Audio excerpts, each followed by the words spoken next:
My first day at St. Jude's Hospital was quiet, almost mundane. The old building, constructed at the turn of the last century, greeted me with creaking floorboards and the scent of carbolic acid mixed with something vaguely sour. The chief of staff, an elderly man with tired eyes, led me through long corridors, explaining the peculiarities of working with our patients. His voice was monotonous, as if he'd uttered these words 1,000 times and I found myself barely listening. The corridor walls were painted a dull green that seemed to drain all life from the air. The light bulbs overhead flickered erratically, casting strange shadows on the time-cracked linoleum. I was assigned a small office on the second floor, its windows overlooking an inner courtyard. Through the glass, I could see patients slowly strolling along the paths between sparse bushes.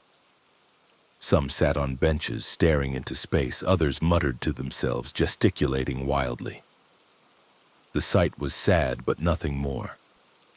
I assumed I would quickly grow accustomed to this atmosphere of hopelessness and learn to accept it as an inevitable part of the profession. How wrong I was. The first few weeks were spent reviewing medical charts and getting acquainted with the patients. The hospital was designed for 200 people, but it housed many more. Wards held 6, even 8 beds instead of the standard 4. The air was stale, permeated with the smells of unwashed bodies, medication, and something else I couldn't quite identify. There was a critical shortage of staff, only 2 nurses and 1 orderly for every 40 patients. The conditions were appalling, but the administration pretended everything was fine, and higher authorities preferred to ignore the problems. Among the patients, several particularly severe cases stood out. In Ward 17 lay a man in his 50s named Michael. He suffered from a severe form of schizophrenia and spent most of his time staring at the wall. Sometimes he would begin to whisper something unintelligible, his lips moving so rapidly it seemed he was reciting a prayer in an unknown tongue. The nurses said he often woke up screaming at night, claiming he saw the faces of the dead in the walls. When I first approached him for an examination, he suddenly grabbed my arm and whispered, "Doctor, they come at night. They want to take us all." His eyes were wide open, pupils dilated with fear. In the women's ward, an elderly woman named Agnes caught my attention.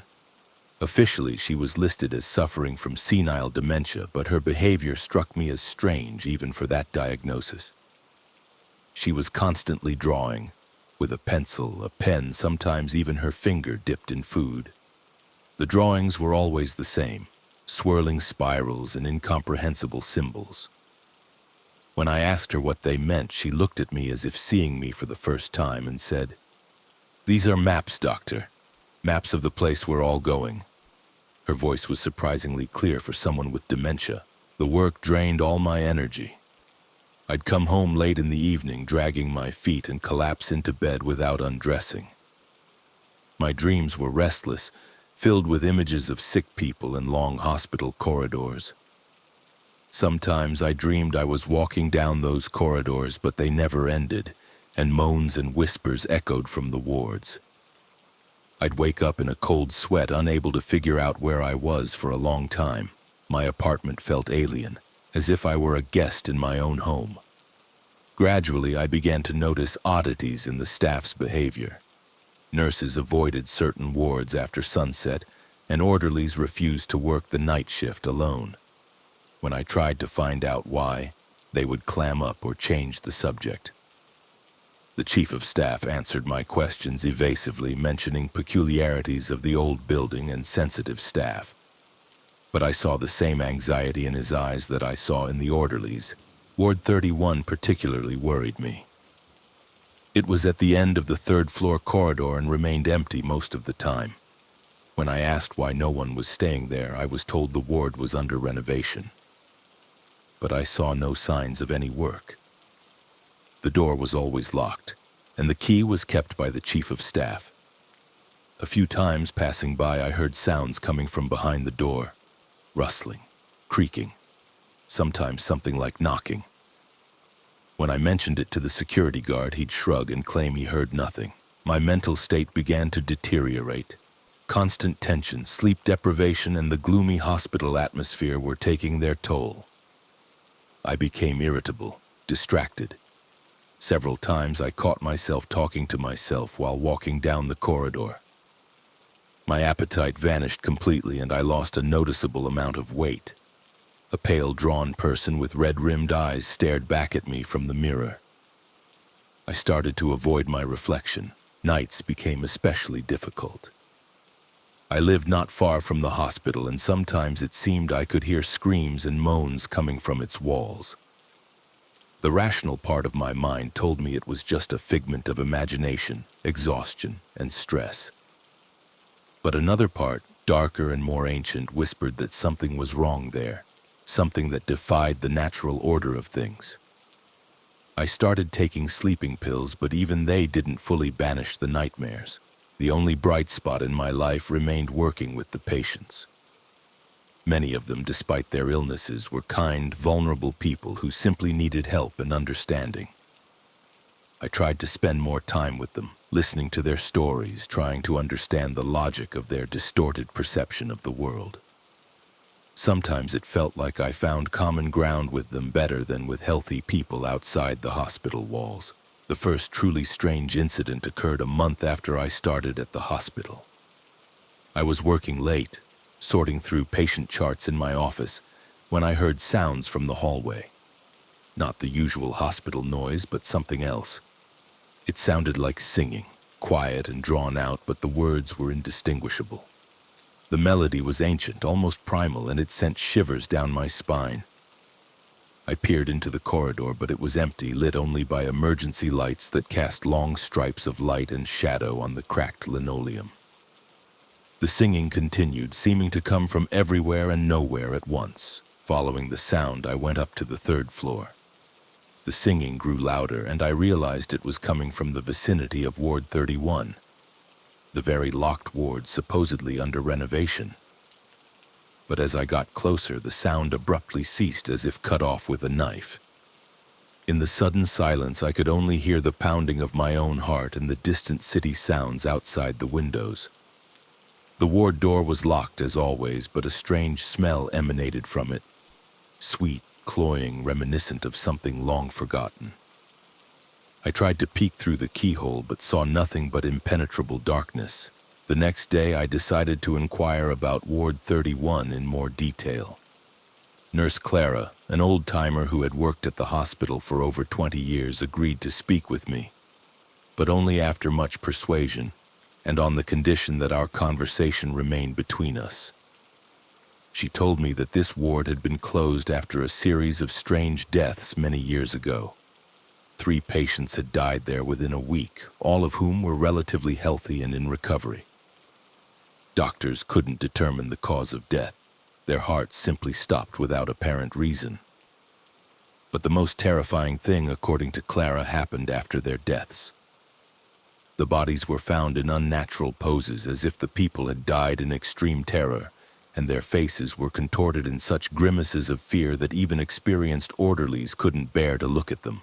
After these deaths, inexplicable things began to happen in the ward. Sounds emanated from it, whispers, weeping, sometimes laughter. Several staff members claimed to have seen silhouettes of people in the ward window, even though it was empty. One orderly swore he saw some dark liquid seeping from under the door, but when they came to check, they found nothing. The administration decided to close the ward under the pretext of renovation, and no one had been admitted there since.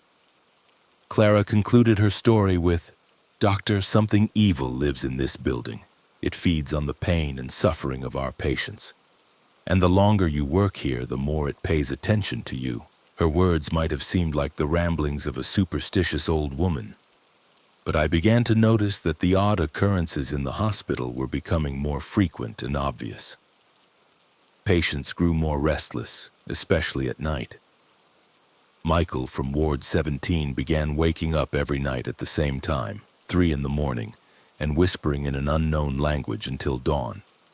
When I asked a translator to try and understand what he was saying, they refused, stating that these sounds were wrong and shouldn't be uttered by a human mouth. Agnes continued to draw her strange symbols. but now they became more complex and detailed. The drawings covered not only paper but also the ward walls, tables, even her own skin. She scratched them with her fingernails until they bled but seemed to feel no pain. When I showed her drawings to colleagues from other hospitals, they admitted they had never seen anything like it. The symbols were too complex for someone with dementia, too systemic for the hallucinations of a schizophrenic. One archaeology professor, to whom I anonymously sent photos of the drawings, replied that they reminded him of ancient cult symbols, but he couldn't say precisely which culture they belonged to. My own condition continued to worsen. Sleep only came towards morning, and even then it was fitful and full of nightmares. In my dreams, I saw the long hospital corridors, but they were endless, warped, as if space itself was sick. Shadows roamed these corridors, not people but shadows, devoid of flesh yet full of malice and hunger. They reached out to me with their blurred limbs, whispering something in the same language Michael spoke at night.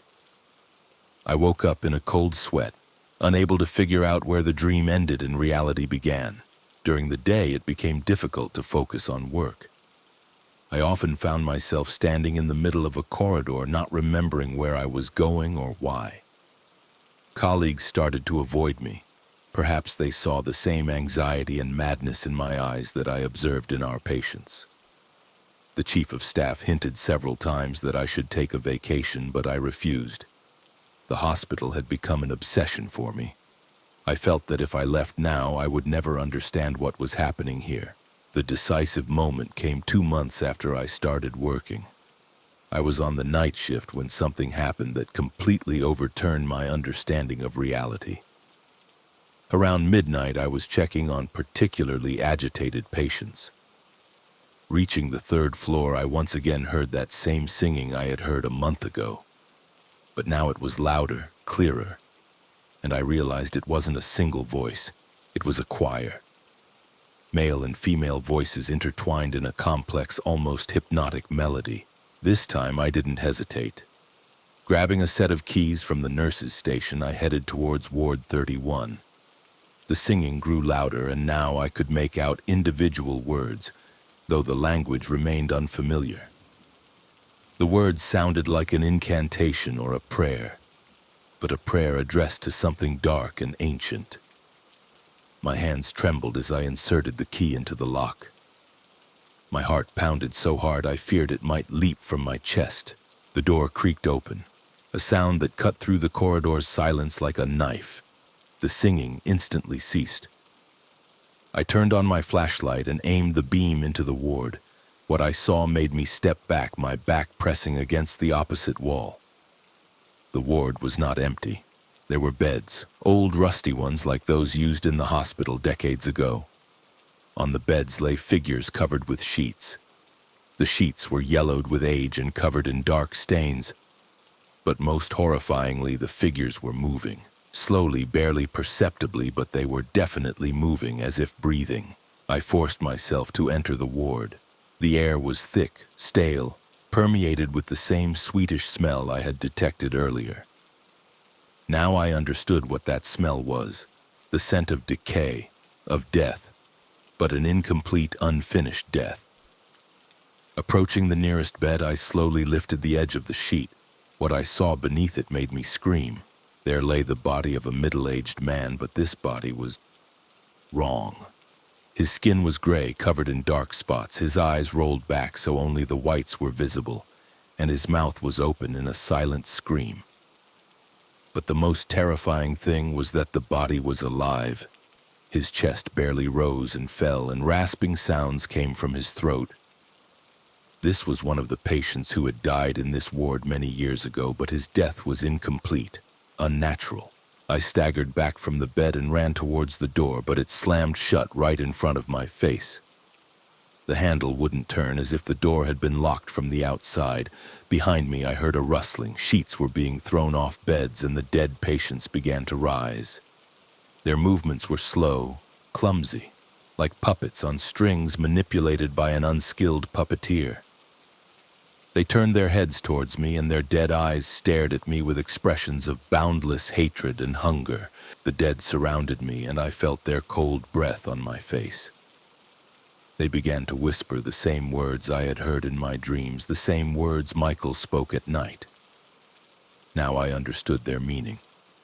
It was a summons, an incantation, directed at something that lived within the walls of this hospital, something that fed on the pain and suffering of the living and gave no peace to the dead.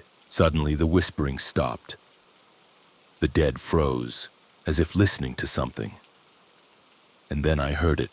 Footsteps in the corridor, slow, measured. Someone was coming towards the ward. The door opened and a figure appeared in the doorway. It was the chief of staff, but his face was deathly pale and his eyes glowed with a strange, unhealthy light. "Doctor," he said, his voice echoing like an empty grave. "Welcome to the true hospital. Here we heal not only the living but also the dead. Here the boundary between life and death is blurred and pain becomes eternal." He stretched out his hand towards me, and I saw that his fingers were too long, too thin, with nails more like claws. "You've searched for the truth for so long, Doctor. Now you've found it. Join us. Become a part of this place forever." The dead began to move again, approaching me from all sides. Their hands reached for me, wanting to touch, to grab, to drag me into their world between life and death. I screamed, but the sound seemed alien to me, as if it wasn't me screaming, but someone else. The world around me began to blur, losing clarity, and I realized I was going insane, or perhaps I already had. I awoke on the floor of my office as the first rays of dawn pierced through the grimy windows. My head throbbed with pain, and my mouth tasted of blood and something metallic. My hands shook so violently I could barely get to my feet. Memories of the night's nightmare were hazy, blurred like a poorly remembered dream. Maybe it was just a dream. Maybe I had simply fallen asleep at my desk and my exhausted mind had conjured those monstrous visions, but when I looked at my clothes, I saw they were stained with something dark and sticky. There were tears in my shirt, as if clawed fingers had clutched at the fabric. And on my hands were red streaks, marks from touches that felt too real to be hallucinations. I walked to the mirror hanging on the office wall and was horrified by my reflection. My face was chalk white, dark circles beneath my eyes, and in my eyes was fear. The very same fear I had seen in the eyes of our patients. After trying to compose myself, I went downstairs to the nurse's station. The night nurse, an older woman named Valerie, looked at me with surprise and concern. She said she hadn't seen me in the hospital all night, that I had gone home right after my shift ended. According to her, the night had been calm, save for the usual episodes from a few particularly agitated patients. No strange sounds, no singing, no incidents. She even checked Ward 31. The door was locked, as always, and no sounds came from within. Her words utterly confused me. If the night's events were a hallucination, how could I explain the state of my clothes, the scratches on my hands, or waking up in the office when I didn't remember getting there? Perhaps I really was starting to lose my mind? Perhaps the atmosphere of this cursed place had finally broken my sanity. And now I would see things that weren't there, hear the voices of the dead, feel the touch of ghosts. The following days turned into a real torment. I couldn't focus on work, constantly looking over my shoulder, listening to every sound. The hospital corridors seemed hostile, as if the walls were watching my every move. The patients sensed my state and also became more agitated. Michael stopped speaking altogether, simply sat in his ward's corner, rocking back and forth, drawing something in the air with his finger. When I approached him, he would look up and stare at me as if seeing something horrific lurking behind me. Agnes became even stranger. Her drawings now covered her entire ward. The walls, ceiling, and floor were covered with spirals and symbols. But now, among the familiar signs, new ones appeared. Outlines of human figures, distorted, wrong. When I asked her what these figures were, she replied in a voice that seemed familiar to me. "That's you, Doctor. That's what you'll become when they're done with you." Her eyes were clear, too clear for someone with dementia, and they held a hint of pity. The hospital staff began to treat me cautiously. Nurses whispered behind my back. Orderlies avoided eye contact with me. Even the chief of staff changed. He looked at me with a peculiar interest, as if studying an interesting clinical case. Several times I caught him watching me from around a corner in the corridor or through the partially open door of his office. When our eyes met, he would offer that same cold smile I had seen in my nightmares. I began keeping a diary, recording all the strange occurrences, all my observations and experiences. Perhaps it would help me understand what was happening, to separate reality from hallucinations. But the more I wrote, the more convoluted the picture became. Events blended together, time lost its usual course. Sometimes it felt like a day lasted forever. Other times as if only a minute had passed and night had already fallen outside the window. Nights became especially agonizing. At home, I couldn't find peace, constantly jumping up, listening to sounds outside the window. It felt as if the hospital was calling to me, drawing me in with some invisible force. Several times I woke up already dressed, keys in hand, ready to go there. Only by a miracle did I resist this insane impulse. But I knew it couldn't go on like this for long. Something had to happen. Something that would bring this story to an end, and it did. One morning I arrived at work to find the hospital in an unusual commotion. It turned out Michael had died during the night. He was found in his ward in the morning, lying on the floor in the same position he usually sat, curled up, knees drawn to his chest. His face was distorted in a grimace of terror, eyes wide open, mouth agape in a silent scream. The paramedic couldn't determine the cause of death. His heart simply stopped without apparent reason. But the strangest thing was discovered when the orderlies began to clean the ward. The walls, which had been cleaned just yesterday, were covered in inscriptions. Hundreds, thousands of words in that unknown language I had heard in my nightmares. The words were written in something dark, blood, grime, or something even more repulsive. The inscriptions covered not only the walls but also the ceiling and floor, forming a complex pattern, at the center of which was a dark circle where Michael's body had lain. I asked permission to examine the ward before it was cleaned. The chief of staff reluctantly agreed. Entering the ward, I immediately felt that something was wrong. The air was cold, despite the functioning radiators, and it carried the same sweetish smell of decay I had smelled in Ward 31. The inscriptions on the walls seemed alive.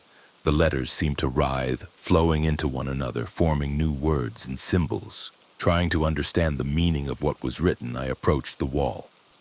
And then something incredible happened. I understood the language. The words became clear, comprehensible, as if I had known them all my life. It was a story. The story of the hospital. The story of the evil that had taken root within its walls many years ago. Michael had written about how this evil fed on the suffering of the sick, how it infiltrated their minds, distorted reality, and turned them into its servants. He wrote that the hospital was not a place of healing, but a place of confinement, where souls tormented themselves in an endless cycle of pain and madness. But the most terrifying part was at the end. Michael had written about me. He described how this evil had chosen me from the first day, how it had slowly infiltrated my mind, shown me false visions, made me doubt my own sanity. He wrote that I was not a doctor but a patient, that all my memories of medical education of my former life, they were illusions created by a sick brain, that the real me was locked away deep in my subconscious, and what considered itself a doctor was merely a personality created by the illness. I reeled back from the wall, disbelieving what I had read. This couldn't be true. I remembered my childhood, my university studies, my first job. But the more I tried to recall details, the more blurred they became. The faces of my parents were hazy, the names of my classmates forgotten, and events formed an incredible mosaic, lacking logic or sequence. I ran out of the ward and rushed to my office, to my documents, to my diploma, to photographs, to any proof of my real life. But when I opened the desk drawer where my papers were kept, I found it empty. My diploma was gone. My documents had vanished. Even the photographs that had stood on the desk dissolved like a mirage. I searched the entire office, but found not a single tangible confirmation of my existence as a doctor. In a panic, I ran to the chief of staff, demanding explanations, proof, anything that would confirm my identity. But his office was empty. More than that, it looked as if no one had occupied it for many years. Dust covered the furniture. Yellowed diplomas of people whose names I couldn't read hung on the walls. The desk was piled high with old, decaying documents. I grabbed one of the documents. It was a medical chart. My medical chart. It stated that I had been admitted to St. Jude's Hospital 3 months ago with a diagnosis of acute psychotic episode with grandiose delusions and hallucinations. The chart described my symptoms. I believed myself to be a doctor, demanded to be called doctor, claimed I had to treat other patients. The attending physician noted a gradual improvement in my condition, but warned of the possibility of relapse under stress. Flipping further through the chart, I came across entries about my behavior in recent weeks. It stated that I had become more aggressive, began to claim I saw dead people, heard voices, and that supernatural events were occurring in the hospital. Staff noted that my condition was worsening and recommended increased medication and transfer to a high observation ward. The last entry was made yesterday. It stated that I had escaped from my ward, broken into a doctor's office, and spent the entire night there talking to imaginary characters. In the morning, I was found sleeping on the floor in torn clothes with scratches on my hands. Apparently, I had inflicted them upon myself in a state of psychosis. The world around me began to crumble. Everything I had believed in, everything I had considered real, turned out to be a lie, a product of a sick mind. The doctor's office where I thought I worked was actually just a regular ward for particularly agitated patients. The desk where I supposedly studied medical charts was simply a table piled with junk. The medical instruments in the cabinet turned out to be children's toys and broken furniture. I realized that Michael, Agnes, and the other patients I had spoken with saw me not as a doctor, but as someone as sick as themselves. Their strange remarks, their unsettling gazes, all of it was a reaction to my inappropriate behavior. Michael had tried to warn me that I was losing my mind, and Agnes in her drawings depicted my degradation. But the most terrifying realization came when I understood that Ward 31, where I had seen the dead, was actually my own ward. The dead bodies I had seen there were my ward mates, other patients who were in a comatose or semi-conscious state. My sick mind had transformed them into living dead, and my own fear of madness had materialized in the image of the evil chief of staff. All the mystical events, all the supernatural phenomena were figments of my disordered mind. The singing I heard at night, those were the groans and ravings of other patients. The strange smells, the result of unsanitary conditions in an overcrowded hospital. The mysterious symbols and inscriptions, my own scribblings, which I had made on the walls in a state of psychosis.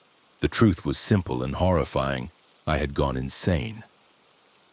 My illness had created an elaborate illusion in which I was a doctor investigating the hospital's mystical secrets, but in reality I was just one of many unfortunates confined within these walls.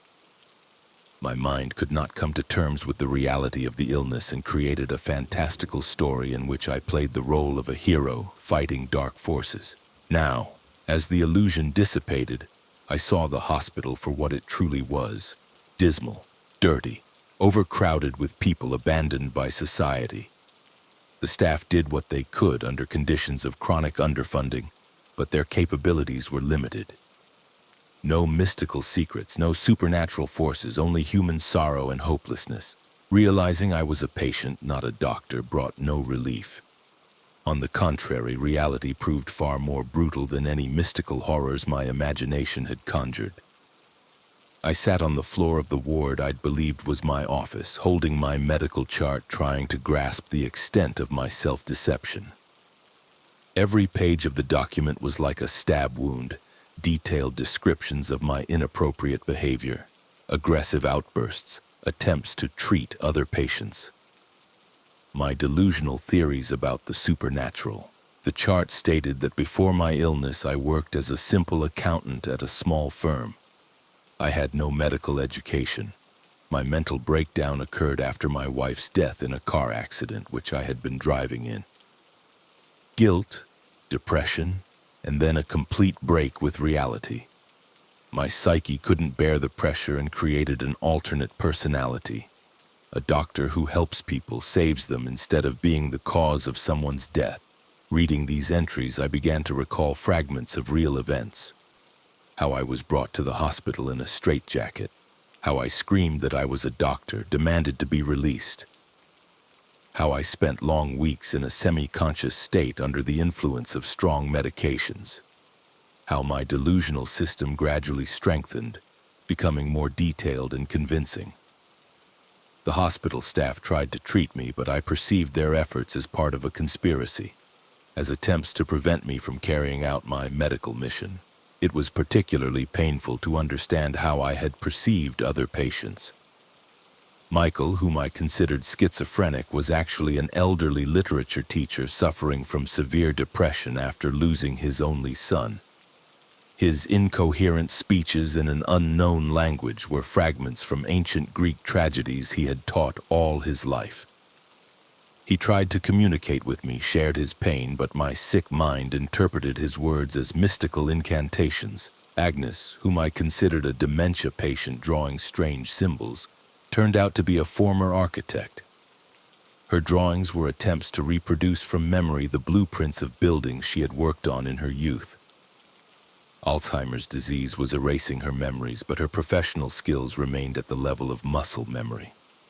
She was trying to hold on to something of her former self, and I saw manifestations of otherworldly forces in her work. All the supernatural events had mundane explanations.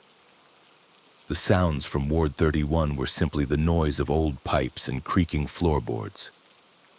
That ward was indeed closed, but not because of mystical deaths, but because of a rotting floor that required major repairs.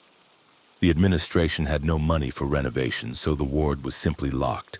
The singing I heard at night was the sound of wind in the ventilation shafts, mixed with the moans and cries of the sick. The smell of decomposition was the smell of mold and dampness in the old building, where the roof leaked and wooden structures rotted. My imagination gave all these ordinary phenomena a sinister, mystical meaning. But the most terrifying realization was that I had caused suffering to other patients with my inappropriate behavior. I examined them, tried to treat them, intruded into their personal space. For people already in a severe mental state, my behavior was an additional stressor. Perhaps it was because of my actions that some of their conditions worsened. Michael did not die from supernatural causes. His heart simply couldn't withstand the constant tension and fear. The awareness of reality was so painful that I felt myself sinking into an even deeper depression. The world around me lost all meaning. If everything I believed was a lie, if my identity was the product of a sick imagination, then who was I really? What remained of the real me beneath the layers of delusion and hallucinations? I tried to remember my wife, the one whose death caused my breakdown. But her face was blurred like an old photograph left in the sun. I remembered that I loved her, but I couldn't recall exactly what she looked like, what her voice sounded like, what she said. The illness had erased from my memory not only the false memories of a medical career, but also the real dear moments from my past. Gradually, I realized that besides my medical chart, there were other documents in the pile of papers. Among them was a letter from my brother, which he had written a month after my admission to the hospital. In it, he apologized for not being able to visit me more often, explaining that it was hard to see me in such a state. He wrote that he had sold my apartment to pay for my treatment, that he was trying to find a good private clinic, but money was running out. At the end of the letter was a phrase that pierced me like a knife. The doctors say there's no improvement. You still think you're a doctor and try to treat other patients. Sometimes I think my brother died with Lena in that accident and someone else is lying in the hospital. Lena, that was my wife's name. And as soon as I heard it in my thoughts, images began to return. Her laughter, the smell of her hair, the way she wrinkled her nose when she concentrated. We were happy. We planned children, dreamed of a house in the country. And I killed her. I was drunk driving, lost control on a wet road. She died instantly from the impact with a pole. I survived without a scratch. Memories crashed over me like an avalanche. The funeral, where no one looked at me. The trial, a suspended sentence because technically I wasn't at fault. The road was slippery, visibility poor. But I knew the truth. I knew that if I hadn't been drinking, I would have maintained control. The months after the funeral, when I couldn't force myself to get out of bed, eat, or shower. Suicide attempts that I couldn't bring myself to complete. And finally, a complete break with reality, an escape into a world of fantasy where I was not a killer but a savior. Now I understood why my mind had created the image of a doctor. It was an attempt at atonement, a way to transform myself from one who brings death to one who gives life. But there was no atonement, nor could there be. Lena was dead, and no fantasies of saving other people could change that. In the following days, I sank deeper into apathy than ever before. I lay on my bed in the ward, a real ward, not an imaginary office, and stared at the ceiling. Nurses tried to make me eat, take medication, participate in group activities, but I didn't respond. What was the point? My life ended the moment the car crashed into the pole. Everything that happened after was an agony, a dead man's attempt to pretend to be alive. The doctors were concerned about the sharp deterioration of my condition. New entries were made in my medical chart about deep depression with suicidal tendencies, about the need for constant observation. But they didn't understand that their patient was already dead inside. The body continued to function by inertia, but the soul had long since left it. The only thing holding me back from attempting suicide was the fear of what awaited me after death. If I killed myself, would I meet Lena? Would she forgive me? Or was I condemned to eternal torment, commensurate with my crime? Religious notions, which had seemed like childish superstitions to me, now acquired a terrifying reality. Nights became even more tormenting than before. But now the nightmares were not about the mystical horrors of the hospital, but about that rainy evening when everything changed. Again and again I relived those last seconds. The car skidding, Lena screaming my name, us flying into the pole. Sometimes in the dream I managed to brake, swerve, avoid the catastrophe. But I always woke up in the same hospital ward, realizing it was only an illusion.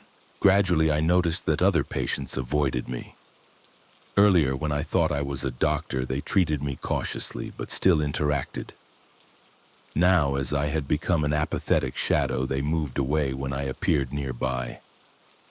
Perhaps they sensed the hopelessness radiating from me, that deadly longing that filled my existence.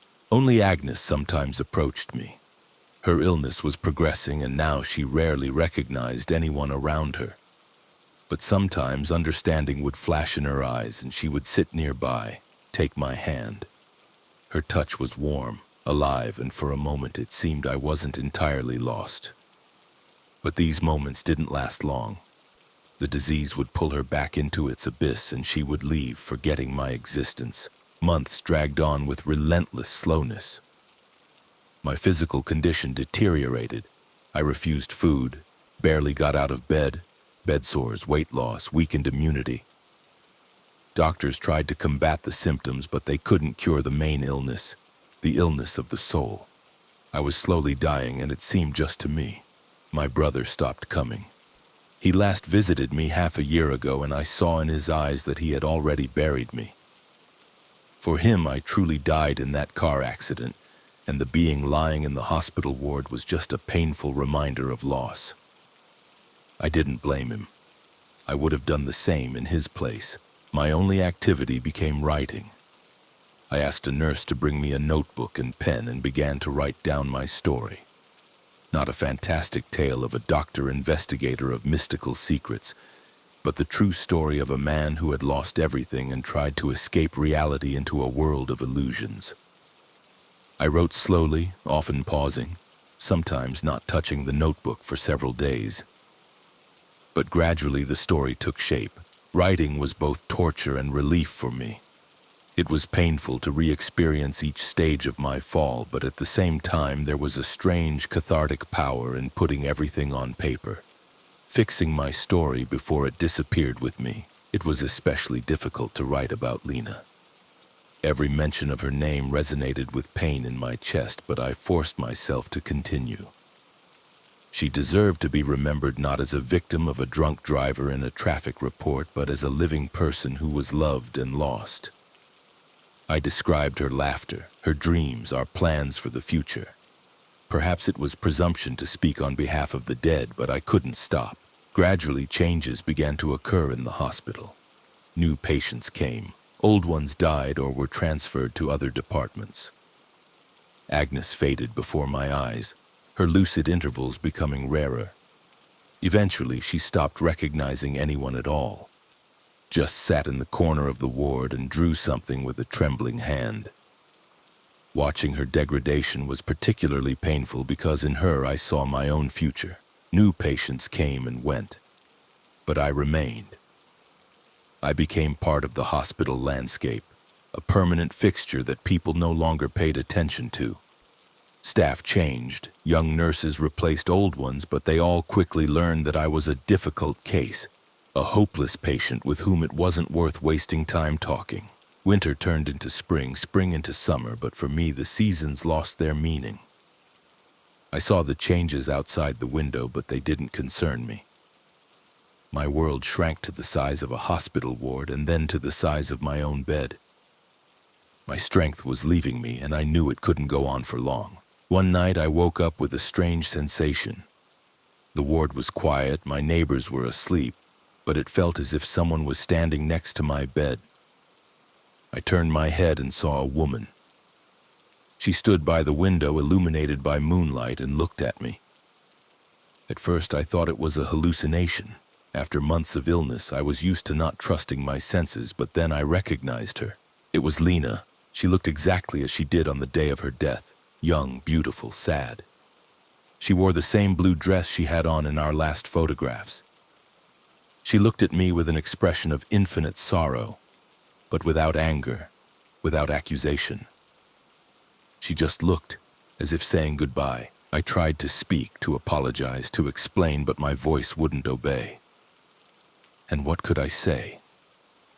What did words mean in the face of what I had done? Lena came closer, reached out her hand and touched my face.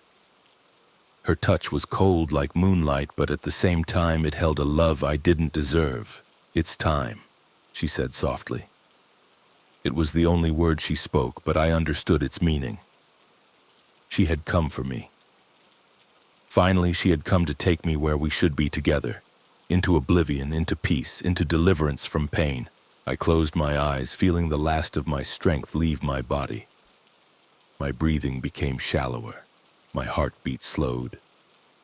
Somewhere at the edge of my consciousness, I heard the flat line of a heart monitor, the shouts of nurses, the sound of running feet. But all of it was far away in another world that no longer concerned me. The last thing I saw before darkness swallowed me was Lena's face. She was smiling, the first time in all those months of torment I had seen her smile. And in that smile was the forgiveness I had sought for so long and perhaps had finally earned through my suffering. In the morning, the nurse found me dead. The official cause of death was acute heart failure due to exhaustion. But next to my bed lay a filled notebook, my confession, my attempt to leave something honest, something real in this world. My brother came to collect my belongings. He initially thought about throwing the notebook away, but then he changed his mind. Perhaps someday someone will read this story and understand that insanity isn't always a disease of the brain. Sometimes it's the soul's only way to protect itself from an unbearable truth, and that the most terrible punishment for evil committed is having to live with the knowledge of what you've done. At St. Jude's Hospital, another bed was freed up. The staff breathed a sigh of relief, one less problematic patient. Life continued as usual. New patients took the places of the deceased, the story repeating itself again and again. But in the ward where I spent my last months, sometimes at night, the staff hear a faint weeping. Not mystical, not supernatural, but simply a very human cry for lost love, for the impossibility of atonement, for the fact that some sins are too heavy to forgive. And in the cemetery, on two graves side by side, the wind sometimes whispers names.